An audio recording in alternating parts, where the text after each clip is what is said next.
स्वागत आप सभी का जी मध्य प्रदेश छत्तीसगढ़ देख रहे हैं आप और आपके साथ मैं हूं कीर्ति दीक्षित। मध्य प्रदेश में बीजेपी अपने मिशन 29 को धार देने के लिए अब सियासी मैदान में पूरी तरह से उतर चुकी है और इस चुनावी महाभारत का नेतृत्व खुद बीजेपी की ओर से प्रधानमंत्री नरेंद्र मोदी करते नजर आ रहे हैं। यही कारण है कि 2 दिन के अंदर पीएम दूसरी बार मध्य प्रदेश पहुंचे और इस दौरान उन्होंने न केवल आदिवासी वोट बैंक को साधा बल्कि जनता को अपना संकल्प भी बताया। आखिर कांग्रेस के सामने कितना भारी पड़ेगा पीएम मोदी का चेहरा, 24 की सरकार में आज बात इसी मुद्दे पर। ये चुनाव नए भारत के निर्माण का मिशन है।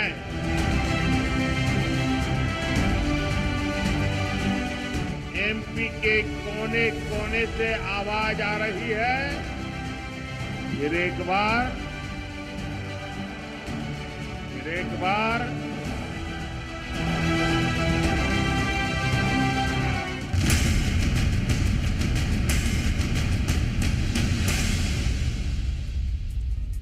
एमपी के मन में मोदी या नहीं, ये तो 4 जून को नतीजे बता देंगे, लेकिन उससे पहले मध्य प्रदेश का सियासी पारा इन दिनों चरम पर है। कोई अपनी गारंटियां पेश कर रहा है तो कोई ज्यादा से ज्यादा सीटें जीतने का दावा करता नजर आ रहा है।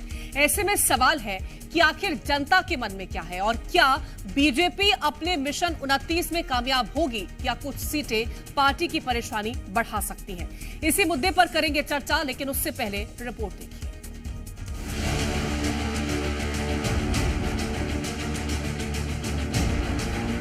मध्य प्रदेश में लोकसभा चुनाव को लेकर राजनीतिक पार्टियों की ओर से लगातार चुनावी सभाएं की जा रही हैं। इसी कड़ी में पीएम मोदी भी मिशन 29 को आगे कर ताबड़तोड़ जनसभाएं कर रहे हैं।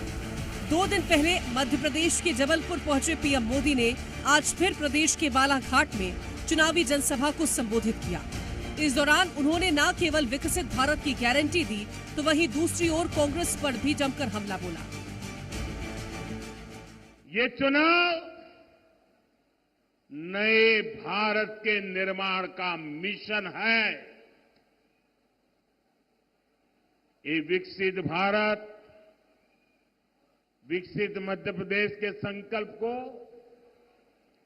नई ऊर्जा देने वाला चुनाव है। सामान्य मानवीय ने जो आजादी के आंदोलन में त्याग किया, तपस्या की, बलिदान किया, उसको उन्होंने सत्ता में आते ही नकार दिया और एक छोटी सी कोठरी, छोटा सा परिवार का कुनबा हावी हो गया। यही विकसित मध्य प्रदेश से विकसित भारत की मोदी की गारंटी है। ये बदलाव केवल 10 वर्षों की मेहनत का परिणाम है। अभी तो बहुत कुछ करना है। देश को बहुत आगे लेकर जाना है।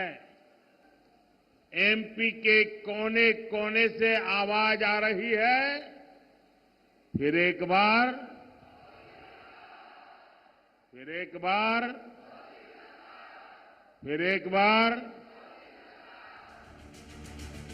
एक तरफ पीएम मोदी ने इस जनसभा के तहत जहां आदिवासियों और महिलाओं को साधने की कोशिश की, तो वहीं दूसरी ओर कांग्रेस मध्य प्रदेश में बीजेपी से ज्यादा सीटने का दावा कर रही है।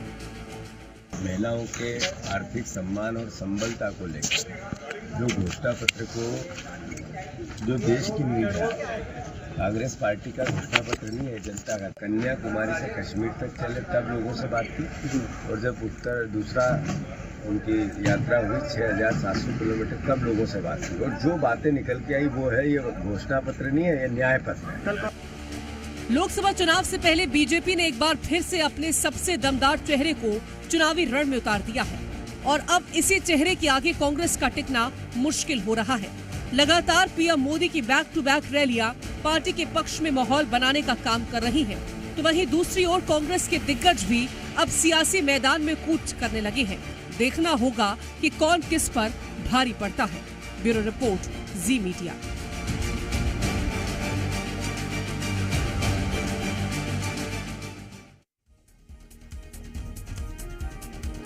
तो चलिए सबसे पहले आपको पीएम मोदी के आज के भाषण की बड़ी बातें बता देते हैं। अपने भाषण के दौरान पीएम मोदी ने कहा कि ये चुनाव नए भारत के निर्माण का मिशन है। अब तक जो विकास के काम हुए वो तो केवल फुलझड़ी थी। अभी भारत को नए मुकाम पर ले जाना बाकी है। मोदी मौज करने के लिए पैदा नहीं हुआ है। जनता ने बता दिया 4 जून को नतीजे क्या होंगे और चुनाव के दौरान कांग्रेस के लोग आपस में ही लड़ रहे हैं। इंडी गठबंधन देश के विकास को रोकना चाहता है। कांग्रेस अभी भी अपनी पुरानी मानसिकता में जकड़ी हुई है। कांग्रेस ने लंबे समय तक आदिवासियों के अधिकार को छीना और उन्हें वंचित रखा है। ये हुई पीएम मोदी के भाषण की बड़ी बातें। अब आपको बताते हैं कि बालाघाट का सियासी गणित, जहां पीएम मोदी ने आज चुनावी हुंकार भरी है। सबसे पहले बात करते हैं साल 1998 की, जहां से बीजेपी का कब्जा रहा है। लोकसभा सीट में आती है 6 विधानसभा और 4 विधानसभा सीटों पर कांग्रेस का कब्जा है। 2019 में बीजेपी को यहां पर बड़ी जीत मिली। क्षेत्र में लोधी मतदाताओं की संख्या ज्यादा है और सीट पर काम करता है जाति का फैक्टर। पीएम मोदी ने आज बालाघाट से जब चुनावी रैली को संबोधित किया तो इस दौरान एक तीर से कई निशाने भी साधे। कैसे, वो भी आपको बताते हैं। सबसे पहले बालाघाट के जरिए महाराष्ट्र छत्तीसगढ़ पर फोकस किया। नक्सल प्रभावित सीट 2 राज्यों की सीमा से सटी है, जिसमें महाराष्ट्र की गोंदिया भंडार सीट भी शामिल है। वहीं राजनांदगांव और कवर्धा से भी बालाघाट की सीमा लगती है। इसके साथ ही बालाघाट से मंडला छिंदवाड़ा पर भी फोकस प्रधानमंत्री नरेंद्र मोदी करते नजर आए हैं। अब चर्चा हम करेंगे। खास मेहमान हमारे साथ जुड़ गए हैं। वाणी आहलूवालिया जी हमारे साथ जुड़ गई हैं, नेता हैं बीजेपी की, बहुत स्वागत है वाणी जी आपका। रवि वर्मा जी हमारे साथ जुड़ गए हैं, प्रवक्ता हैं कांग्रेस के, बहुत स्वागत है रवि जी आपका भी। और रविंद्र दुबे जी हमारे साथ जुड़ गए हैं, वरिष्ठ पत्रकार हैं, बहुत स्वागत है आपका भी रविंद्र जी। सबसे पहला सवाल वाणी जी मेरा आपसे रहेगा। प्रधानमंत्री नरेंद्र मोदी आते हैं और हुंकार भरते हैं और लक्ष्य लेकर के जो बीजेपी चल रही है 400 सीटों का और मध्य प्रदेश में 29 सीटों का। आज जिस तरह से प्रधानमंत्री नरेंद्र मोदी नजर आए हैं, क्या आपको लग रहा है कि विधानसभा चुनाव के जिस तरह से नतीजे थे उसी तरह से आपको लोकसभा में देखने को मिलेंगे? सबसे पहले तो जी न्यूज चैनल के सभी दर्शकों को मेरा नमस्कार। जी हाँ, बिल्कुल नतीजे और भी अच्छे सुनहरे होंगे। मोदी जी एक साधारण नेता नहीं है।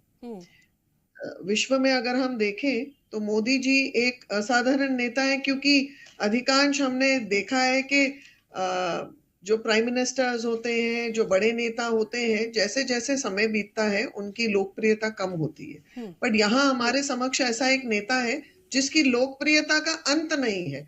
वो अब जितने समय निकलता है उतने वो ज्यादा लोकप्रिय होते हैं। वो कारण ये है कि उन्होंने एक नीति जो अपनाई है वो अपने देश और राष्ट्र को प्रथम स्थान पर रख के आगे बढ़ाने की नीति, विकसित भारत की नीति है। आपने देखा है G20 में भी हमने डंके की चोट पे दूसरे देशों को आमंत्रित कर यहाँ पर इतने सुलझाए हुए विषय रखे हैं। पहले हम कहाँ भारत देश हमारा न्याय की भीख मांगता था, अब दूसरे जो देश हैं वो हमारे पास आते हैं कि आप न्याय दिलाइए, आप इस मुद्दे को सुलझाइए। हमारी बहुत बुलंद तस्वीर हो गई है पूरे विश्व में, और जितने भी भारतीय जहां जिस कोने में रहते होंगे, मुझे लगता है सभी का 56 इंच का सीना होगा आज के दिन। और देखिए, ये एक बहुत स्पष्ट राजनीति है, विकासवादी राजनीति है, राष्ट्रवादी राजनीति है। इसमें कोई स्वार्थ नहीं है, समर्पण है, सबका विकास है, सबका साथ है, एक एक व्यक्ति तक विकास पहुंचाने की बात है, टिल द लास्ट मैन। ठीक है रवि वर्मा जी, प्रधानमंत्री नरेंद्र मोदी कहते हैं कि एमपी के मन में मोदी है, आपको क्या लग रहा है? जी, मैं तो बिल्कुल स्पष्ट हूँ। एमपी के रवि जी से मेरा सवाल था, मैं लौटूंगी आपके पास। जी कीर्ति जी, दिल बहलाने के लिए गालिब का ख्याल अच्छा है। दरअसल नरेंद्र मोदी जी अपने आप में जो प्रधानमंत्री हैं, आत्ममुक्त बातें करके जाते हैं और आत्ममुक्ता के लिए उनको देश जाना जाता है कि किस तरह की आत्ममुक्ता में भारतीय जनता पार्टी डूबी है। लेकिन धरातल से आज भारतीय जनता पार्टी कोसों दूर है, क्योंकि जिस तरह की वादे और जिस तरह की बातें मध्य प्रदेश की जनता के साथ प्रधानमंत्री के द्वारा किए गए और भारतीय जनता पार्टी द्वारा भी 2 से 3 माह पहले भी जिस तरह की गारंटियों का जो दंभ भरा गया कि फलानी गारंटी और ये गारंटी वो गारंटी। तो मोदी की गारंटी ही आज सबसे बड़ा धोखा मध्य प्रदेश की बहनों के साथ और जनता के साथ साबित हुई है।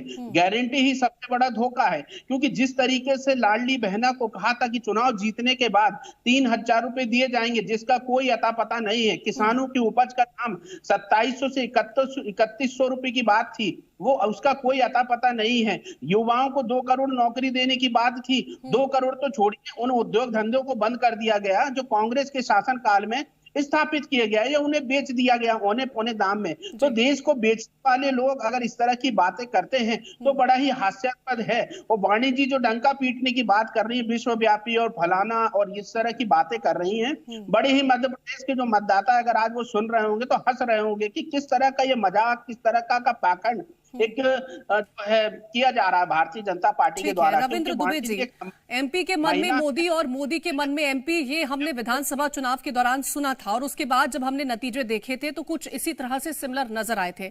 अभी जिस तरह से प्रधानमंत्री नरेंद्र मोदी आते हैं, 2 दिन में उनकी रैलियां होती हैं, आपको क्या लग रहा है, क्या उसी तरह से फिर से स्थिति देखने को मिल रही है? जमीनी हकीकत आप क्या समझ रहे हैं?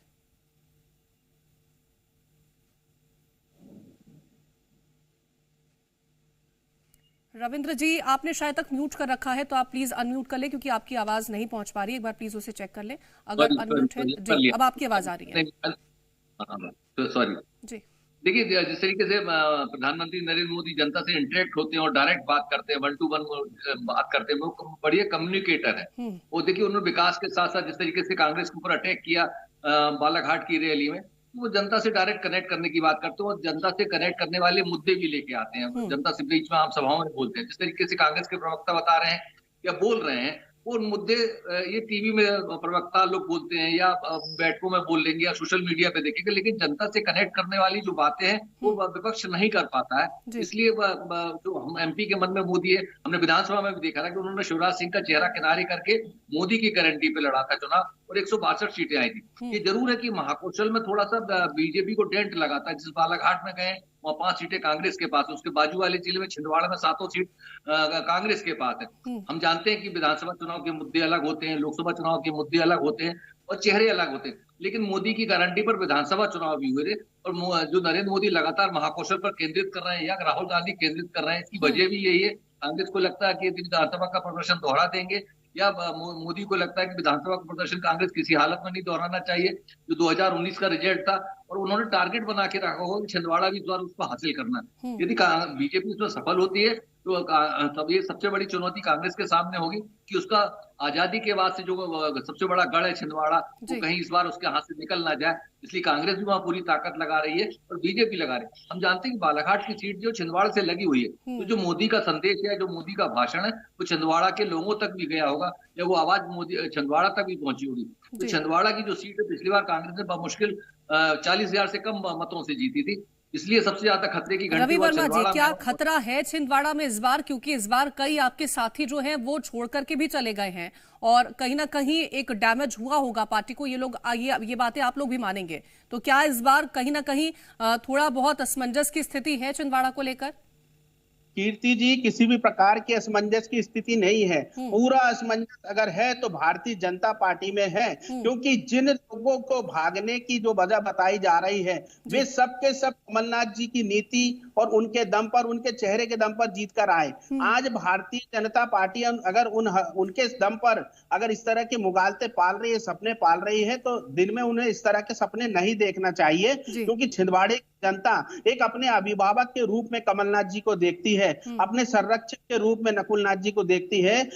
आपका ये कथन भी इस बात को प्रमाणित करता है कि देश की आजादी के बाद छिंदवाड़े की जनता ने अगर किसी का साथ दिया है तो कांग्रेस का दिया है। और हमने अपनी स्पष्ट नियत के साथ उनकी जो सेवा करने के लिए जो तमाम अवसर हो सकते थे वो दिए हैं और किए हैं। छिंदवाड़े को मॉडल के रूप में आज देश में जाना जाता है। जो भारतीय जनता पार्टी की सरकार थी, वो शिवराज जी की हो या मोहन यादव जी की हो, 20 साल में वो जो सरकार है हासिल नहीं कर पाई। आज अगर एड़ी चोटी का जोर लगाना पड़ रहा है भारतीय जनता पार्टी को, तो ये उसकी हताशा, निराशा और उसकी कमजोरी को प्रमाणित करता है। ठीक है वाणी जी, मुगालते में हैं आप लोग, ये रवि वर्मा जी का कहना है, और ये भी कह देते हैं कि जितनी बार आते हैं उतनी बार झूठी जो बातें हैं, झूठी जो गारंटियां हैं वो देकर के प्रधानमंत्री नरेंद्र मोदी चले जाते हैं।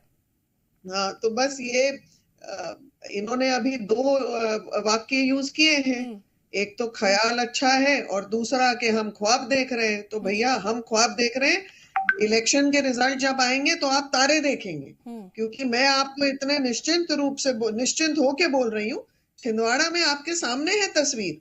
नकुलनाथ जी ने अपने ही चयनित व्यक्ति का इतना निरादर किया कि उसने पार्टी छोड़ दी वहां के महापौर ने, और वो लगातार ऐसे ही कुछ किस्से सामने आ रहे हैं। दूसरी चीज, जो आप बोल रहे हैं कि हम फजूल की बातें कर रहे हैं, मैं ऐसे ही बेवजह आंकड़े नहीं है मेरे पास, तो मैं भाई साहब को थोड़ा सा ज्ञान अब देती हूँ। कंस्ट्रक्शन और इंफ्रास्ट्रक्चर बूम पर है भारत। सबसे बड़ा रियल एस्टेट का मार्केट बनने जा रहा है। National infrastructure pipeline project India का बहुत बड़ा प्रोजेक्ट, 1.9 ट्रिलियन डॉलर्स का प्रोजेक्ट है। भारतमाला, सागरमाला प्रोजेक्ट्स हो रहे हैं। इंडस्ट्रियल कॉरिडोर मुंबई और दिल्ली के बीच में हो रहा है। 100 स्मार्ट सिटीज का निर्माण हो रहा है जो सिटीजन फ्रेंडली है। रैपिडली एक्सपेंडिंग हमारी जो थल सेना है, वो इतनी आधुनिकीकरण हुआ है वहां पे जो कभी हमने 60 वर्षों में नहीं देखा था। हम जो डिफेंस के प्रोडक्ट्स हैं उनका एक्सपोर्ट कर रहे हैं। हम तो भीख मांगते थे पहले तो इक्विपमेंट के लिए, और उनकी मेंटेनेंस कैसे होती थी वो सबको पता है। सबसे हमारे पास मैन्युफैक्चरिंग सेंटर्स अब बन रहे हैं विकसित भारत में। ये दृश्य कभी नहीं देखा है हमने और आपने। और दूसरा, यूपीआई पेमेंट का तो आप जानते ही हैं क्या हाल है। सबसे ज्यादा यूपीआई पेमेंट्स भारत में हो रही हैं आज। ठीक है, आप जो स्टार्टअप इंडस्ट्री, अगर मैं जिस तरह से प्रधानमंत्री नरेंद्र मोदी को देखती हूँ, उनकी वो किस वजह से मशहूर हैं और किस तरह से लोग उनसे प्रभावित होते हैं, ये हर कोई समझ रहा है। लेकिन कांग्रेस की अगर बात करी जाए तो कांग्रेस आखिरकार कमजोर किस विषय में पड़ रही है, और कौन से ऐसे विषय हैं जिसको लेकर के अब कांग्रेस को कहीं ना कहीं मजबूत होने की जरूरत है? आप क्या समझते हैं इस विषय को लेकर के? देखिए, कांग्रेस के पास सबसे बड़ी जो परिस्थिति है वो ये है कि उसका संगठन नहीं है। संगठन सबसे बड़ी कमजोरी है। आप देखिए, पहले प्रदेश अध्यक्ष थे कमलनाथ, फिर उनको हटा के जीतू पटवारी को बना दिया। जीतू पटवारी प्रदेश अध्यक्ष जरूर है, लेकिन उनकी जो टीम काम कर रही है वो कमलनाथ की टीम काम कर रही है। कई जिलों में प्रदेश जो अध्यक्ष है वो अभी बनाए जा रहे हैं। उनका युवक कांग्रेस का अध्यक्ष आज घोषित किया गया है। भूरिया जी राष्ट्रीय स्तर पर काम कर रहे हैं, खड़गे जी के साथ काम कर रहे हैं, राहुल जी के साथ काम कर रहे हैं, इसलिए वो प्रदेश में काम नहीं देख पा रहे थे। तो युवक कांग्रेस के पास क्या कार्य चुनाव के लिए किए, ये विधानसभा चुनाव में भी नहीं दिखा और न यहाँ पर दिखा। देखिए, कांग्रेस ऐसा नहीं कि भारतीय जनता पार्टी में कमजोरियां नहीं है, उसने गलतियां नहीं की। देखिए, मणिपुर सबसे बड़ी गलती थी, वो नहीं भुना पाए। महंगाई और बेरोजगारी को लेकर जो भारतीय जनता पार्टी का, वो कांग्रेस नहीं भुना पाती, उसको मुद्दा नहीं बना पाती। प्रधानमंत्री खुद बड़े शाबाशी के साथ कहते हैं कि मैं 80 करोड़ लोगों को खाना खिला रहा हूँ, मुफ्त में राशन दे रहा हूँ। यदि ये मुद्दे कांग्रेस जनता के बीच में लेके जाते, घर घर जाके कैंपेनिंग करते, लेकिन संगठन नहीं है, वहां गुटबाजी में बटी हुई कांग्रेस है। अभी हम प्रदेश के लोगों को देखें तो प्रदेश में जो उनके स्टार प्रचारक हैं, एक छिंदवाड़ा में फंसे हुए हैं और दिग्विजय सिंह स्वयं राजगढ़ में फंस गए। अब जीतू पटवारी, उमंग संगार अभी चेहरा नहीं बन पाए, प्रदेश लेवल का उनका वो चेहरा नहीं है। देखिए, वो नेता है लेकिन प्रदेश अध्यक्ष और नेता प्रतिपक्ष अभी बनाए गए विधानसभा चुनाव के बाद। तो अभी उनको वो संगठन खड़ा करना और वो जो पॉपुलरिटी है या अपने कामों से प्रदेश छत्रप बनेंगे, उसके लिए उनका समय। वो कांग्रेस यदि अपना संगठन मजबूत कर लेती, समय रहते, जो विधानसभा चुनाव के पहले से लगातार यदि काम कमलनाथ 5 साल से कर रहे थे, वो उन्हीं ने ध्यान दिया होता तो आज ये परिस्थिति विधानसभा में न बनती। विधानसभा चुनाव के बाद भी अब लोकसभा चुनाव तक 6 महीने में कांग्रेस ने कोई सबक नहीं सीखा, कोई ऐसे बड़े आंदोलन नहीं किए जो केंद्र सरकार के खिलाफ होना चाहिए। देखिए, संदेश खली को यदि बीजेपी मुद्दा बना सकती है राष्ट्रीय स्तर का, तो मणिपुर को मुद्दा कांग्रेस ने क्यों नहीं बनाया? क्या किया जनता के लिए? सिर्फ मीडिया को दोष देना, न्यायपालिका। इस पर रिएक्शन में रवि वर्मा जी से लेना चाहूंगी। रवि वर्मा जी, क्या आप मान रहे हैं कि कमलनाथ के नेतृत्व के बाद जिस तरह से जीतू पटवारी के कंधों पर जिम्मेदारी सौंपी गई थी, क्या आप मानते हैं कि कांग्रेस उसके बाद और मजबूत हुई? क्या आप इस बात को स्वीकार कर पा रहे हैं? जी कीर्ति जी, दरअसल मैं रवि द्विवेदी की बात को स्पष्ट करना चाह रहा हूँ कि उनकी बात झूठ और हताशा से भरी हुई है। क्योंकि जिस तरह से वो कह रहे हैं कि कांग्रेस पार्टी जो है मुद्दे नहीं उठाती है, मुद्दों पे पकड़ नहीं है, तो मैं उन्हें बताना चाहता हूं कि विधानसभा चुनाव से पहले 6 माह में 6000 कार्यकर्ताओं के ऊपर FIR हो जाती है धरने प्रदर्शन को लेकर। तो ये किसकी कमजोरियां हैं? ये भारतीय जनता पार्टी की कमजोरियों को तो इंगित करता है कि विपक्ष एक सशक्त विपक्ष के रूप में उनकी जनमानस की आवाज को उठा रहा है। लगातार राहुल जी पैदल यात्रा कर रहे हैं, देश में लगातार कंटिन्यू यात्रा के माध्यम से लगातार सवाल उठा रहे हैं कि युवाओं को रोजगार की जो वादे थे वो पूरे नहीं हुए, बहनों को जो 450 का सिलेंडर देने की बात थी आज यज्ञ सवाल है। और आज टीवी चैनल के माध्यम से मैं खुद भी इस सवाल को उठा रहा हूँ। लेकिन क्या हुआ रवि जी, आप भले ही जिस तरह से आपने रविंद्र जी पर सवाल खड़े कर दिए, लेकिन रवि जी क्या आप इस बात को स्वीकार कर पाएंगे कि भले ही आप कितनी भी मजबूती के साथ मुद्दों को उठा रहे हो लेकिन जनता से उस पर कनेक्ट नहीं बन पा रहा आपका? क्या इस बात को आप स्वीकार करेंगे या इस बात से भी इनकार करेंगे? जनता पार्टी के सवालों को मेरे मुंह में न डाले। मैं भारतीय जनता पार्टी का जो सवाल था वो मैंने पूछ लिया। मुझे जो आपसे सवाल पूछना है वो आप मुझे नहीं बताएंगे कि मुझे आपसे पूछना है कि नहीं पूछना है। मेरा सीधा सा सवाल था कि क्या जो मुद्दे थे उससे आप जनता को कनेक्ट कर पाए? सा सवाल है, जब मेरा टर्न है, जब मैं कुछ कहना चाहता हूं, कांग्रेस पार्टी अपना सवाल अगर क्लियर करना चाहती है तो आप उसमें पूरा इंटरप्ट कर रहे हैं। सर मेरे पास उतना वक्त नहीं है कि मैं आपको बहुत ज्यादा वक्त दे पाऊं। मेरे पास जितना सीमित वक्त है मैं उतने में ही आपसे सवाल पूछना चाह रही थी। कराना चाहिए ना, अगले को बोल देना चाहिए, अगले को सवाल भी नहीं उनके जवाब का देना। ठीक है, बहुत शुक्रिया फिलहाल आप तीनों का हमारे साथ इस चर्चा में जुड़ने के लिए। और 24 की सरकार में फिलहाल इतना ही। आप देखते रहें जी मध्य प्रदेश 36।